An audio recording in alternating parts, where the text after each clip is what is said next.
ఎక్కడ drugs case బయటపడినా దాని లింకులు అటు తిరిగి ఇటు తిరిగి చివరికి టాలీవుడ్కు చేరుతున్నాయి.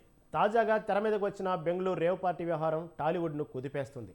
టాలీవుడ్కు చెందిన హేమతో పాటు అషిరాయ్ అనే ఒక నటి ఈ రేవ్ పార్టీలో పాల్గొన్నట్లు, వారు డ్రగ్స్ కూడా తీసుకున్నట్లు ఇప్పటికే నిర్ధారణ అయింది. ప్రస్తుతం వీరంతా పోలీసుల అదుపులో లేరు, కానీ ఇప్పుడు పోలీసులు వారికి నోటీసులు ఇవ్వనున్నారు. ఈ పార్టీలో 73 మంది యువకులు పాల్గొనగా 59 మందికి పాజిటివ్ అని తేలింది. 30 మంది యువతులు పాల్గొనగా 27 మందికి పాజిటివ్ అని తేలింది. మొత్తం 130 మంది పార్టీలో ఉంటే 86 మందికి డ్రగ్స్ ట్రెసెన్స్ పాజిటివ్ అని తేలడం సంచలనంగా మారింది. అయితే తాజాగా ఈ కేసుపై నటి కరాటే కళ్యాణి కీలక వ్యాఖ్యలు చేశారు. టాలీవుడ్లో డ్రగ్స్ కేసులు నమోదు కావడం బాధాకరమన్న ఆమె, డ్రగ్స్ తీసుకున్నట్లు నిర్ధారణైన హేమ మా అసోసియేషన్ సభ్యత్వాన్ని తొలగిస్తామన్నారు.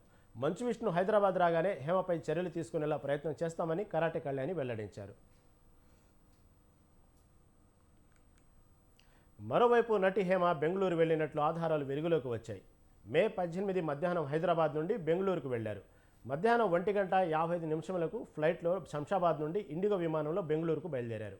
ఇండిగో 6C6305 విమానంలో వెళ్లిన హేమ మధ్యాహ్నం 3:15 బెంగళూరు చేరుకున్నారు. హేమతో పాటు కాంతి, రాజశేఖర్ బెంగళూరు వెళ్ళినట్లు తెలుస్తుంది. ఆమె పేరును, అసలు పేరు కృష్ణవేణితో బెంగళూరు రేవ్ పార్టీకి హాజరైనట్టు తెలుస్తుంది.